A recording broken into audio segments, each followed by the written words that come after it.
Halo semuanya, selamat datang di podcast Ngobrol Asik. Nah, gimana nih kabar kalian guys? Semoga baik-baik aja lah ya. Jadi pada podcast kita kali ini kita akan membahas mengenai globalisasi kebudayaan. Kira-kira seru banget gak sih? Iya, seru banget.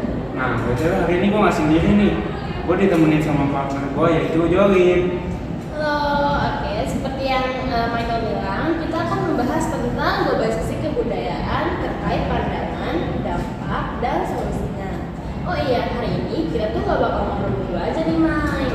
Kita kedatangan tamu spesial nih. Yuk kenalin nama kalian masing-masing. Hai semua, gue Nata nih. Halo, gue Emma. Apa kabar kalian? Ya, baik. Sehat banget. Mengagung tugas yang sangat amat baiknya, itu kita masih bisa bertahan sampai saat ini. Betul banget. Aduh, ya ini demi masa depan. Apalagi kita kan sekarang udah selesai PTS. Bener. Bisa rapot aja nih. Iya nih, tiap hari begadang malam apakah usaha kita akan membuahkan hasil? Semoga lah ya. Amin. Amin. Amin. BTW, mohon maaf ya kalau misalnya ini agak menghalangi gitu. Karena kan kita butuh minum ya guys, biar tidak dehidrasi. Betul. Sekalian sponsor sih. Ya, sponsor dari Loklok sama ini nggak tahu katanya apa. Botol 2 liter aja udah mampu. Oke, sekarang kita lanjut ke pembahasan kita. Gue mau nanya dulu nih sama partner gue, Mike. Menurut lu apa sih globalisasi budaya itu? Kalau menurut gue sendiri sih, globalisasi kebudayaan itu adalah bentuk penyebaran suatu pemikiran dan nilai sosial yang ada dalam masyarakat tertentu. Bisa berupa pakaian, gaya hidup, selera, dan lain-lain yang dapat mempengaruhi kehidupan masyarakat itu ke depannya. Tapi gue mau nanya nih ke lu, kalau menurut lu globalisasi kebudayaan itu apa sih? Kalau menurut gua, globalisasi kebudayaan itu sebuah fenomena di mana budaya-budaya dari berbagai dunia itu saling berinteraksi dan berdampak satu sama lain, yang bisa disebabkan karena kemajuan teknologi, perdagangan internasional, pertukaran informasi, dan mobilitas manusia. Proses globalisasi budaya itu mencakup berbagai aspek budaya seperti bahasa, makanan, musik, fashion, seni, agama, nilai-nilai, dan tradisi. Benar juga sih. Tapi kalau menurut kalian gimana? Kalau menurut gua, globalisasi kebudayaan itu adalah suatu pengaruh ya, suatu pengaruh yang terjadi di seluruh dunia dan pastinya itu memberikan banyak manfaat. Namun di sisi lain juga bisa memberikan ancaman terhadap keberadaan budaya lokal suatu bangsa. Gue setuju banget sih. Kayak maksudnya globalisasi kebudayaan itu tuh bisa memberikan ancaman buat kebudayaan kita. Tapi kalau menurut pandangan gue, globalisasi kebudayaan itu juga sebuah interaksi antara masyarakat lokal sama masyarakat di luar gitu. Dimana kayak dengan interaksi ini tuh kita bisa memperkaya budaya bangsa gitu. Nah, kayak tadi tapi kalau bisa di sisi lain yang tadi Emma bilang, yang bakal dapat terjadi ancaman buat kebudayaan kita, karena kan dengan kalau kita berinteraksi itu kan pengaruh-pengaruh asing tuh pasti otomatis bakal masuk dong ke Indonesia gitu kan, campur. Iya. Jadi bisa kita simpulin ya, kalau globalisasi budaya itu artinya adalah budaya-budaya yang saling berinteraksi di seluruh dunia yang dapat mengubah kebiasaan masyarakat, bisa memberikan manfaat ataupun ancaman. Itu sih. Kira-kira apa aja sih manfaat dari globalisasi kebudayaan itu? Kalau misalnya manfaat ya, kita tuh bisa lihat secara garis besar gitu ya. Kalau misalnya yang di dunia ini kita sekarang dengan adanya globalisasi kebudayaan itu, kita tuh bisa mengetahui dan udah, kalau misalnya budaya Indonesia itu tuh udah terkenal di mancanegara gitu. Ya, terus bisa juga kayak banyak orang luar negeri yang justru tuh mereka lebih menghargai gitu terhadap kebudayaan kita. Bahkan mereka juga tertarik buat belajar. Iya benar. Ada yang kursus gitu kan? Iya, benar. Ya, benar banget sih. Kayak ini nih, gue pernah baca kayak artikel tentang kayak orang luar negeri yang tertarik buat belajar gamelan. Itu kayak gede banget gak sih? Keren banget gitu. Iya cuy, gue sih pas tahu beritanya juga kaget banget lah ya, gue pasti bangga banget lah. Nah dari sini kan kita tahu ya kalau ternyata gamelan itu tuh udah mendunia banget lah. Secara kan banyak orang luar yang justru tuh malah tertarik buat belajar gamelan itu. Iya, bener banget nih. Jujur kita tuh seharusnya tuh ya sebagai bangsa Indonesia gitu, sebagai kita rakyat Indonesia itu kita tuh harus bangga banget sama budaya kita gitu, karena budaya kita itu apa ya namanya bisa menarik perhatian keluarga asing loh buat belajar apa namanya gamelan yang tadi kayak lu bilang kan Mak. Terus habis itu yang kayak gini tuh kita harus kayak budaya tuh bisa kita kembangin lagi supaya apa ya bisa lebih terekspos gitu. Nah terus dengan adanya ini tuh kayak dengan budaya kita yang terekspos ke dunia luar itu bisa memotivasi masyarakat Indonesia buat lebih terus melestarikan budaya. Benar banget. Memang kita sebagai warga negara Indonesia ya harus dapat melestarikan kebudayaan kita di tengah era globalisasi ini. Oh, gue juga pernah dengar. Kalau nggak salah tuh batik itu udah mendunia nggak sih? Itu bener nggak? Itu bener banget cuy. Sumpah emang lu nggak pernah denger apa yang batik itu tuh udah diakui sama UNESCO sebagai warisan budaya dunia.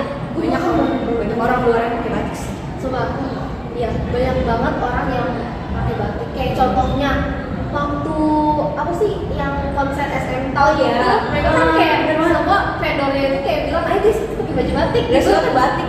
Iya cuy, sama apa lagi ya? Presentasi.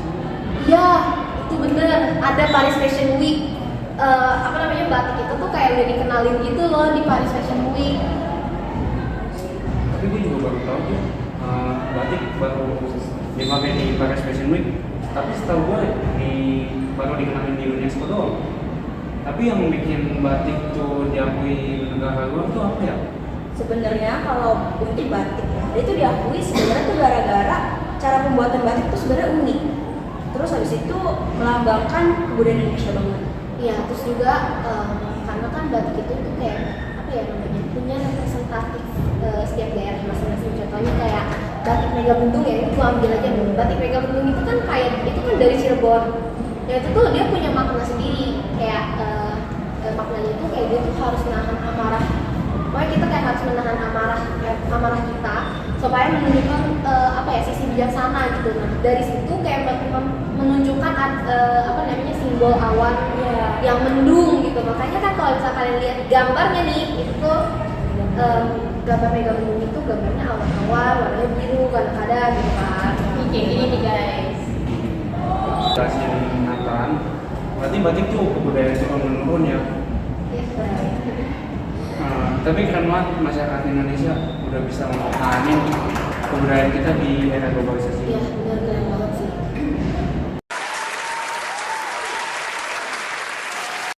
Dari sekian banyak informasi itu, ada nggak sih dampak negatif dari global itu? Ya pasti ada lah, kayak berdasarkan fakta dan data aja lah kita ngomongnya ya. Oke. Waktu itu gue pernah baca di berita. Di berita itu kalau misalnya dia tulis kalau Malaysia itu tuh pernah mengakui dan mengklaim batik itu tuh sebagai apa namanya budaya mereka gitu. Sih. Gila. Disclaimer ya guys ya, ini dari berita. Iya, kita tuh tidak ada Berdasarkan fakta ya, kayak tidak menistakan satu negara, tapi kita hanya memberikan suatu fakta. Gitu. Kalau misalnya batik pemerintah Indonesia itu nggak gercep gitu buat nanganin masalah ini, mungkin batik itu tuh bakal direbut gitu. Nah, penanganannya itu kayak gimana sih? Kayak misalnya kalau misalkan dia tanggal 2 Oktober itu tuh di kalender kan tuh ada tulisan Hari Batik Nasional. Nah, itu tuh salah satu penanganan pemerintah buat mengklaim kalau misalnya batik itu benar-benar dari Indonesia. Iya. Jangan bilang nggak cuma batik doang lagi yang diklaim sama Malaysia. Waduh, Banyak banget sebenarnya. sebenarnya banyak banget. Kalau misalnya kalian cari di Google, cari aja dah. Iya. Mandiri ya guys. Ada lagi nih, bahkan gamelan itu tuh Malaysia pada waktu itu dia kan lagi promosi kejuaraan tenis dunia ya. yang kalau nggak salah di tahun 2015 Itu apa namanya, Malaysia Open. ya, nah itu tuh mereka pakai gamelan buat promosinya, tapi mereka itu bilang kalau gamelan itu adalah kebudayaan asli mereka. Itu parah sih sebenarnya, kayak dengan adanya kasus ini aja ya, itu tuh kayak bisa bikin masyarakat Indonesia sama masyarakat Malaysia itu jadi kayak berantem cuy. Kayak misal kalau misalnya lu ngikutin kasusnya ini ya, pasti banyak di kolom komentar sosmed kalian tuh ya, entah itu si orang Malaysia atau itu orang Indonesia, itu tuh mereka yang kayak apa ya namanya, ngomong-ngomong kasar gitu, ngata-ngatain saling, aduh gini, oh gini, itu gamelan tuh punya kita loh, gamelan tuh punya kita ya, pada klaim kayak gitu semua kontroversial dan ada muncul intervensi lah. Nah iya, makanya pas pemerintah tahu itu tuh pemerintah marah banget, orang banyak netizen yang kesel ya ke Malaysia. Nah tapi sebenarnya dampak negatif dari globalisasi kebudayaan itu masih banyak, cuma itu doang. Wah, berarti banyak banget ya dampak negatif dari globalisasi ini. Banyak. Iya, banyak banget sih. Kayak kalau misalnya makin kesini tuh, kalau misalnya lu lihat dah daripada nih kalau misalnya pergi ke mall gitu, siapa yang kalangan siapa nih yang paling banyak gak mau pakai baju tuh yang sesuai dengan budaya kita gitu? Kalangan muda kan? Kayak kalau misalnya lihat nih ke mall gitu ya, ini kita lihat secara garis besar dalam lingkungan sekitar kita aja. Kalau misalnya di kalangan muda, mereka tuh pada pakai baju tuh yang bajunya tuh kurang bahan semua cuy. Mereka pakai tank top, mereka pakai crop top gitu kan. Bahkan itu tuh kayak anggapan mereka tuh apa ya, baju-baju yang kayak gitu bisa jadi apa ya, baju adat gitu loh. Iya, kayak lu bayangin orang tua mereka kadang-kadang bisa ngomong, kamu kan pakainya kayak gini sih, ini kurang baju kurang bahan, orang tua pasti ngomong kayak gitu ya. Tapi biasa jawabannya mereka kayak gimana? Iya, ini kan fashion, ini fashion zaman sekarang. Emang kamu nggak ngeliat fashion sekarang kayak gimana? Itu tuh sebenarnya dampak negatif globalisasi kebudayaan dalam cara berpakaian, ya kan? Betul. Kalau misalnya tongkrongan lu gimana tuh? Gua kadang kalau ketemu cewek gitu ya, yang kayak apa sih? Tank top, Ya, crop top gitu. Itu kayak gampang Iya, kan? Terus karena kayak kalau misalnya temen cowok gue sih ya, temen cowok gue tuh kayak suka bingung gitu. Mereka tuh kadang-kadang mikir gitu kan, kayak saya kok bisa nggak kedinginan sih pakai ini? Mau Iya. Apalagi kalau di mall itu kan aslinya banyak. bener kan? Di mall sekali masuk kayak wah Iya benar banget. iya kan, apalagi pakai crop top, gitu. Makanya gue tuh ini tuh kayak bisa kadang-kadang tuh bikin gue tuh melihat kalau misalnya Indonesia ini budaya ini tuh, apalagi khususnya ya buat cara berpakaian tuh udah berubah banget. Tapi itu sebenarnya kalau dari gue sendiri ya, ini jujur aja, bahkan gue dulu kan biasanya tuh gue pakai tertutup gitu kan, pakai kaos gitu. Tapi justru sama orang tua gue disuruh pakai baju-baju yang terbuka. Kayak kata mereka tuh kayak fashion, coba kamu tuh belajar fashion gitu. Nah, aku tuh ngerti gitu tentang fashion gitu, gue tuh ngerti. Sombong amat. Cuman menurut gue tuh kayak ada tempat-tempat yang bisa dipakai, ada juga yang nggak bisa gitu. Iya benar-benar ya. Jadi gue tetap tahu gitu kayak di mana tuh harus pakai baju yang terbuka, mana enggak. Ini contohnya cara orang bergaya pakaian yang terbuka dan yang bikin influencer lah. Dari Indonesia nih aja pak. Ini ya baju-bajunya ya guys. Biar kalian tuh bisa tahu nih yang mana yang harus dipakai di tempat ini, yang mana yang harus gak dipakai di tempat ini. Banyak anak muda yang sekarang tuh pakainya tuh kayak gini nih. Boleh sih sebenarnya pakai, cuma yang harus tahu aja. Ya sebenarnya nggak apa-apa sih, asal tahu etika gitu kan, etika berpakaian. Betul, terus kayak kita tuh harus seimbangin gitu loh budaya Indonesia sama budaya Barat. Maksudnya jangan sama kita langsung kayak ini kan kita di Indonesia, masa kita pakainya di semua budaya Barat. Misalnya mereka kemana-mana cuma pakai tank top doang kayak gitu, itu kan semua adalah nggak etis gitu. Pasti orang-orang masyarakat Indonesia tuh yang masih apa ya, ibaratnya tuh masih nggak terlalu ikut pengaruh globalisasi gitu kan, mereka masih ini apa sih kok mereka pakai baju terbuka banget. Terus kayak kita tuh harus tahu, harus mempelajari budaya kita tuh sebenarnya kayak gimana, ya kan? Ya, biar kita tuh apa ya namanya, bisa kita kembali budaya-budaya itu, terus bisa kita lestarikan gitu.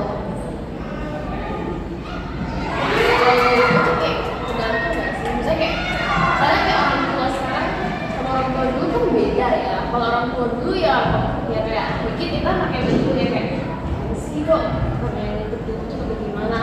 Kalau sekarang yang mungkin ada beberapa orang tua yang udah ngikut kayak fashion. Iya, berarti emang tergantung didikan orang tua masing-masing sih. Ya balik lagi sih sebenarnya ke edukasi yang ditanamkan di keluarga itu sendiri gitu loh. Sebenarnya apa ya, itu tuh penting banget lah ya, terutama pada para orang tua itu tuh harus ngajarin anaknya tentang etika berpakaian, kayak kalau misalkan di sini harus pakai pakaian kayak gimana sih, kayak misalkan di gereja harus pakai yang sopan, itu beda gitu lah, supaya secara nggak langsung anak-anak itu juga bisa lebih aware terhadap globalisasi ini. Ya karena kan kayak apa ya, globalisasi itu kan nggak bisa kita cegah gitu kan. Ya. Karena seiring perkembangannya zaman pasti kan kayak apa namanya bakalan banyak muncul perubahan-perubahan di dalam kehidupan masyarakat kita gitu kan. Jadi ya mau nggak mau tuh setiap masyarakat ya ikut gitu. Mau ya walaupun ada beberapa yang nggak ingin ikut ya, cuman pasti kan kebanyakan itu kan pasti masyarakat tuh pasti bakal mau ikut gitu. Nah jadi itu balik lagi ke diri kita masing-masing. Kita itu harus kayak memilah yang mana yang harus kita apa ya, yang mana yang baik, yang mana yang nggak baik gitu, yang mana yang cocok dengan budaya Indonesia, mana yang nggak cocok sama budaya Indonesia. Berarti yang dan maksud itu bahwa masyarakat Indonesia itu enggak deh, masyarakat tuh harus punya pemikiran terbuka dan rasional. Benar banget. Nah, guys, jadi bisa kita lihat ya dari pembahasan kita tadi bahwa globalisasi kebudayaan itu membawa pengaruh terhadap Indonesia kita ini, bisa itu positif ataupun negatif. Jadi kita harus lebih tahu mana yang cocok buat kita, mana yang tidak cocok, dan jangan sampai kita terbawa arus negatif dari globalisasi kebudayaan ini. Nah, kita sebagai masyarakat Indonesia tuh harus tetap menjaga keunikan yang kita miliki. Betul banget. Kira-kira ada nggak sih kata-kata atau kalimat yang pengen kalian sampaikan ke masyarakat, khususnya di kalangan muda nih, yang katanya paling banyak ya terbawa arus globalisasi? Coba deh, gue dulu deh mak. Gue dulu ya. Iya, gue dah. Nah kalau menurut gue sih ya, walaupun apa ya terjadi globalisasi gitu, kita tuh sebagai warga negara yang baik, tentunya kita harus bijak gitu dalam menghadapi kemajuan zaman. Intinya kita harus milih-milih dulu lah, jangan semua kebudayaan luar kita terima gitu aja gitu. Ya sebenarnya mah ini sih ya, kita harus beneran apa bijak gitu supaya apa ya bisa meminimalisir minimalisir ini dampak negatifnya. Apalagi kan globalisasi itu nggak bisa kita hindarin ya. Ya, terus kita juga kan kayak harus berpegang teguh sama kebudayaan kita. Terus kita tuh kayak harus apa ya? Maksudnya berpegang teguh tuh gini, kayak kita tuh kan bangsa Indonesia gitu. Pasti kita punya identitas bangsa. Identitas bangsa itu kan banyak apa namanya spesialisasinya ya. Maksudnya kayak bidang-bidang banyak banget gitu. Nah, contohnya kan kayak budaya gitu. Budaya itu kan suatu bagian dari identitas bangsa. Kalau misalnya budaya kita luntur ya pasti kan apa ya namanya masyarakat tuh jadi kayak gimana sih ya, kalau misalnya budaya kita luntur tuh masyarakat tuh jadi kayak yang gitu loh, yang mainnya tuh ya udah tuh barat-baratan. Nah jadi tuh iya, jadi tuh kayak mereka tuh jadi nggak tahu nih sebenarnya gue tuh bangsa mana sih gitu kan, bangsa Indonesia apa bangsa barat nih gitu, bangsa asing gitu kan. Nah itu yang harus kita tuh berpegang teguh. Kayak dengan kita berpegang teguh ini kita kan jadi harus menjaga budaya kita, jadi kita melestarikan. Misalnya nih kayak kita tahu gamelan itu kan budaya kita gitu kan, jadi kita ya harus kita lestarikan. Misalnya contohnya kita buat apa, buat apa namanya kursus buat orang-orang yang mau apa namanya belajar. Contoh kan kayak tari-tari kecak yang ada di Bali, pokoknya tari-tarian di Bali, mereka kan kayak bikin kursus gitu kan. Itu tuh kayak salah satu bentuk apa namanya pelestarian budaya gitu. Jadi itu buat kalian para kalangan muda itu harus benar-benar kayak memilah dan memilih itu yang mana yang harus dijaga dan mana yang harus kayak kita oh ya udah sekedar kita tahu aja gitu. Mungkin kalian boleh ikut globalisasi itu tapi jangan sampai kalian tuh terbawa arus negatif di globalisasi itu gitu. Masa misalnya kalian pakai baju crop top ke gereja itu kan nggak bagus gitu. Makanya harus kalian tuh harus kayak tahu yang mana yang baik, mana yang benar dan mana yang buruk gitu, yang harus dipakai di mana, pakai di mana, mas apa ya, yang harus dilakukan buat menjaga kelestarian budaya gitu. Panjang ya.